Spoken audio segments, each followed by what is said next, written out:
and I'm, welcome also to the people who are looking at us virtually. Have we got any apologies for absence? I think we have, haven't we? We have received apologies from Janice Howard, Councillor Janice Howard. Fine.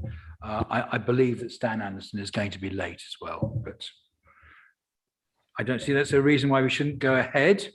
First of all, are there any declarations of pecuniary interest? Right. Second of all, the previous meeting, the meeting held on the 28th of January, and what a meeting that was, folks. Do I have your agreement that these minutes are correct? Okay, there are no matters arising that anybody wants to shout about, are there? And I shall sign them as being correct. It's the 13th, isn't it? There you go. Right. So the next bit is the report on the draft 3-yearly review of the Council's Statement of Policy and Principles under the Gambling Act 2005. You will have, I know it's a lot to read, but you will have read it and reread it many times. But nevertheless, I think it'd be a good idea of the officers. Which officer is going to do it? Who's going to?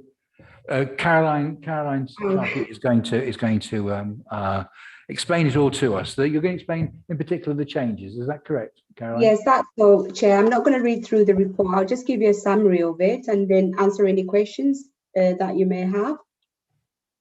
That's okay? Fine, yes, thank you. Okay, thanks. So, members, Section 349 of the Gambling Act requires licensing authorities before each successive period of 3 years to prepare a statement of principles that they may propose to apply in exercising functions under the Gambling Act during that period, and they're also supposed to publish a statement of principles. The next successive period starts on the 31st of January next year. However, the statement needs to be adopted by 31st of December this year, as it must be published at least 4 weeks before the date which it comes into effect on the authority's website and also available for inspection by the public. In addition, the licensing authority is required to advertise a notice, which must be published on the council's website and on a public notice at the town hall. Appendix A of the report sets out the proposed statement of principles by which this authority will exercise its functions during the period 2022 to 2025. It is not proposed to make any substantial changes, Chair, to the current statement of principles. However, we have looked and reviewed to strengthen the number of areas when determining applications under the Gambling Act. The proposed changes, as members will note, are detailed under paragraph 3.3 to paragraph 3.10 of the report, of the committee report. And in terms of continuing with the adaptation of the no casino policy, it is proposed for members to note that there have been no changes to the profile of the borough. That will indicate that the council should change its position on resolving to adopt a no casino policy. And therefore, Chair, it is proposed that the subject to consultation, the policy be reinstated in this case. So tonight, we're just asking members, Chair, to approve the draft statement of policy principles under the Gambling Act as set out in Appendix A, approve the proposal to consult on the reinstating of the no casino resolution under Section 166 of the Gambling Act, and also to approve proposed arrangements for consultation as set out in the committee report in paragraph 3.1 to 3.10. Thank you, Chair. Right, how about that? Questions? Una.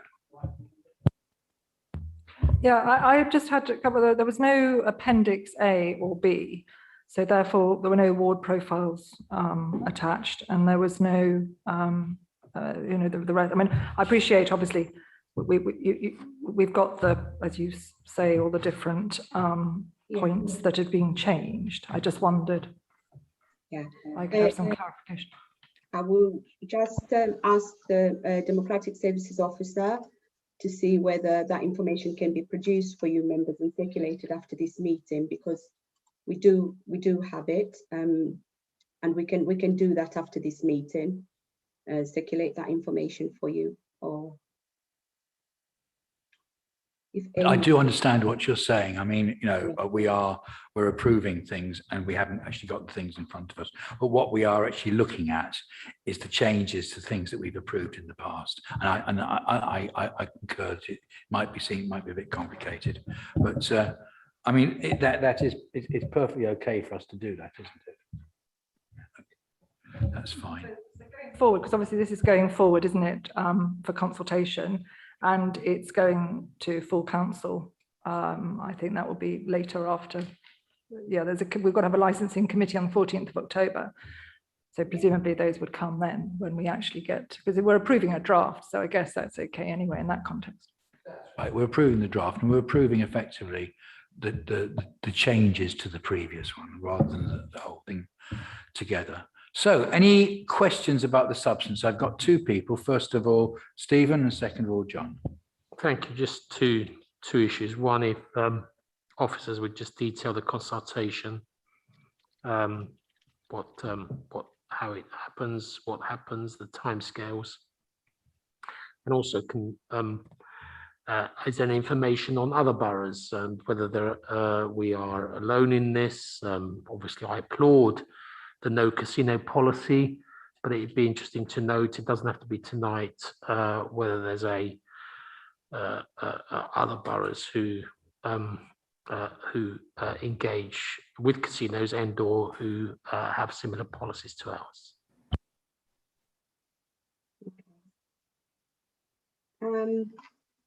Thank you, Councillor. In terms of the consultation, if it's approved, we're setting out the consultation as stated in the report.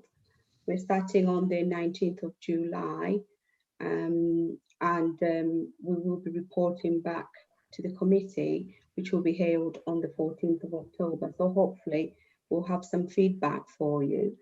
To my knowledge, as you know, we deal with Richmond and Wandsworth. To my knowledge, because of the profile of the borough, there's no casino policies, because you've got to have substantial evidence in order to adopt that. But certainly I can come back with more detailed information for you at the next meeting, or I can confirm to you directly when I get some further details. But I'm aware that Wandsworth and Richmond do not have a casino policy in their proposed statement of principles.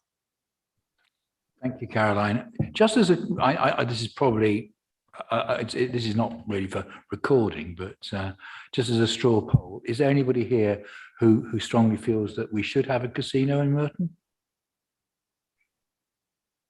Resounding silence. Thank you very much. John, question.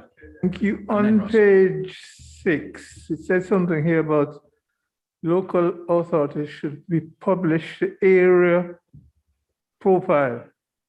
Have we got an area profile published yet, or? Thank you, Councillor.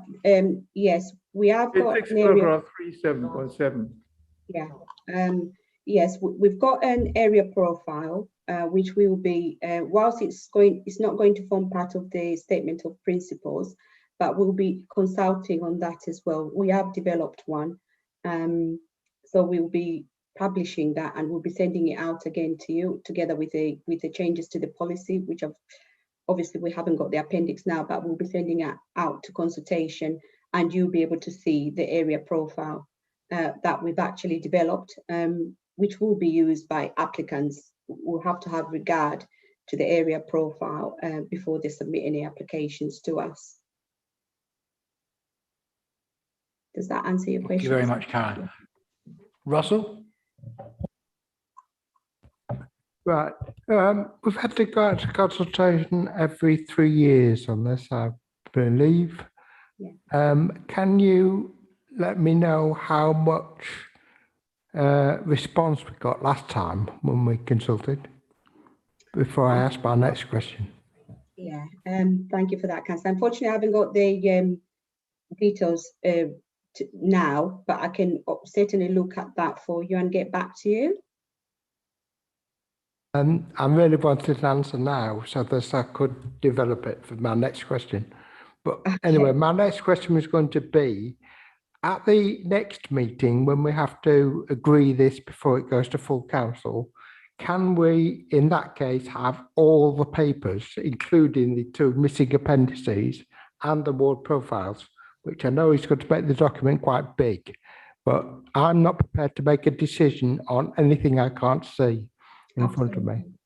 Yes, I absolutely agree. Thank you. Councillor, we'll be able to do that for you. Spoken like a true believer. Well done, mate. I concur. I think they should be. We should be seeing what we're actually voting for in total. And I think in October that will happen. Is that all right, Russell? In October, I should be voting against it. Russell, I've just said, that as far as I'm concerned as chair, it will happen. Okay, any further questions? John. Something here on page 8, paragraph 5.2.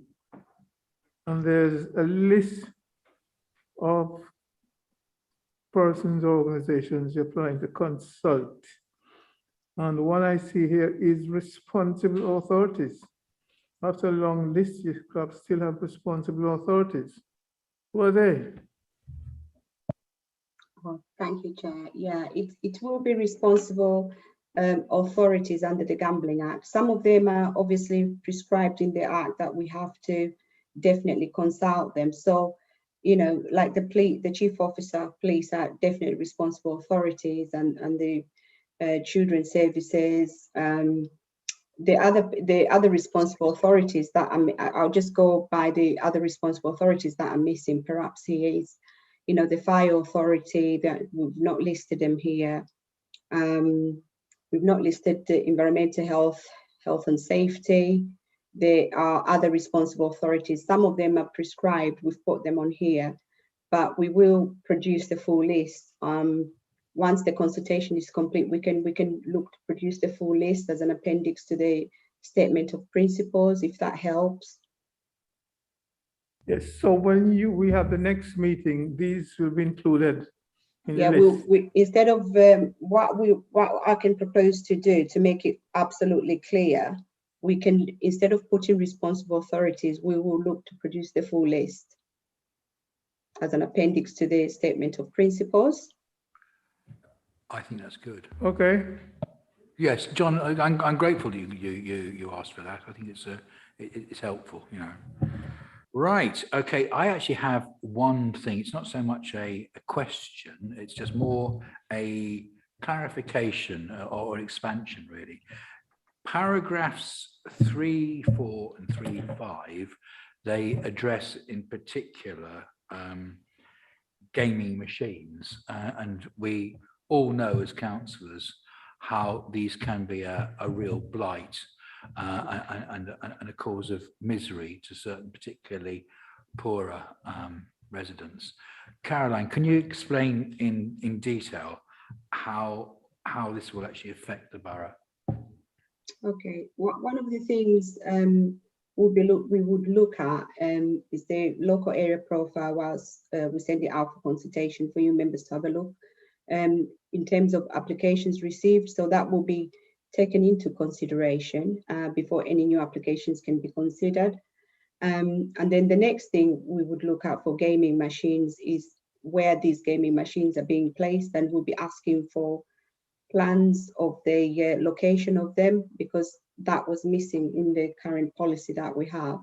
So we'll be looking to improve the determination of them before we can consider them.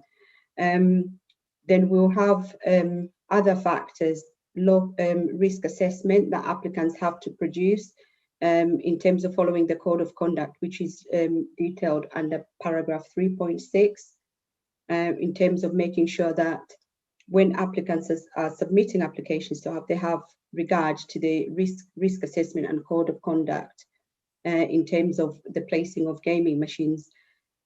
Those are the kind of things that we would look at in terms of any applications that we receive. We'll have to critically scrutinize them to ensure that they are meeting the requirements in the statement of principles, as well as obviously the mandatory requirements under the Gambling Act. Thank you very much. And once we have approved a certain way of doing things, how do we police to make sure that the machines aren't being sneakily changed around once we've gone away? Yes. So what we do is doing enforcement compliance visits, which we do now, Chair. So one of the things we'll look out for when we're going particularly to a licensed premises, we would look at the location of gaming machines to make sure that they've got all the information on there and they're placed in an area where they're properly supervised and they've got all the correct signage, such as GamCare, making sure that obviously they've got correct signage of making sure that underage people are not using gaming machines. So we do that as part of our compliance visits to premises, as well as intelligence, any intelligence that we receive in terms of complaints. We do reactive service requests as well, where we attend to these premises. But in terms of adult gaming centres, again, that would form part of our compliance visit checks that we do to make sure that, you know, we do have to check their observations and risk documents that operators have in these premises. For example, they've got to ensure that they're challenging players, that they're not constantly using the gaming machines. They have to have a way of controlling, you know, challenging the person to make sure that they're not staying on that gaming machine for a long period of time. And they will have all these refusal logs in the premises that would have to check as part of our compliance visit, and making sure that they've got that facility of GamCare. You know, if somebody's excessively using them, they think that person has a problem. They need to have records of way of referring them to the right companies to make sure that they receive the care if they've got a gambling problem. All those are part of the code of practice that all these operators are supposed to have in place when we carry out compliance visits. Where there are failures, what do we do? We would take if there are failures and we have repetitive complaints, we would take a stepped approach. And one of the things is obviously engaging with the operator and drawing up an action plan, engaging with the relevant partner agencies. Usually we do work closely with the police, and you know, in this situation, if it's being the Gambling Commission, you know, if it's more technical, because the Gambling Commission are a lead authority in terms of gambling, so we would look to work with them depending on what the situation is. Then we will draw up an action plan, give the opportunity to the licensee to improve their operation. If they didn't improve their operation, then we would look to either take an enforcement action or review that license, which will then come to the attention of the licensing subcommittee. And then the subcommittee would make that final decision whether to add conditions or whether to revoke the license, or, you know, have the option of either, probably after hearing all the information, perhaps just leaving it or taking further action. So that is how we will deal with any complaint that we get into the service, as well as proactive visits that we'll carry out. Thank you very much for that very comprehensive answer. I feel reassured somewhat. David. Which button I press? That's so long. Oh, good, it's coming. So long since I've been in here. I mean, the authority has not thus far ever published a local area profile. So I'm assuming, and I hope correctly, that will be published in time for the meeting on the 14th of October as part of the preparation for going to full council. Yes, absolutely, Councillor. We've got the area profile. It's already prepared.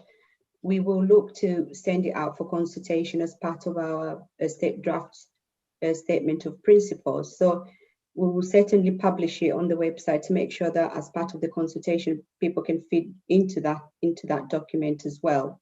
So we, you know, after the meeting tonight, we will send out all these documents to the members as well as part of the consultation that we will be publishing on the website. Thank you. Una. Thank you. You've highlighted all the ones where there have been changes. I just noticed though that we have got new sections included in the statement related to travelling fares, permits, temporary use notices, occasional notices, and small society lotteries, which hadn't previously been included. And I just wondered if you could comment a little bit more on those, because obviously we haven't got the appendix here. Thank you. Obviously, for completeness, because these are sections that we have to consider when we get these applications, most of them that would probably come to our attention are small society lotteries, which we deal with on a regular basis. So we're just proposing to make sure that, you know, applicants, providing further information for applicants to consider when they're making these applications to us. We've kind of amplified the process. I'll just get the policy for you, Councillor, and then I'll just expand further on that. But out of all the applications that we've got here is the small society lotteries that we will be looking to, proposing to improve. Just bear with me. I would say, in defence of this document, which I agree is incomplete, that we did have a few weeks back a pre-meeting. I think, were you there, Una? Certainly David was. Was anybody else there? Can't remember.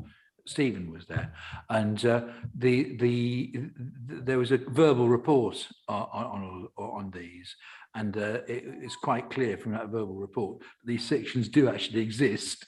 It is only a pity that we don't have them in front of us today, but I'm assured that by October we'll get the full document. Is that all right? Including those area profiles. Right, is there anybody else got any questions on this?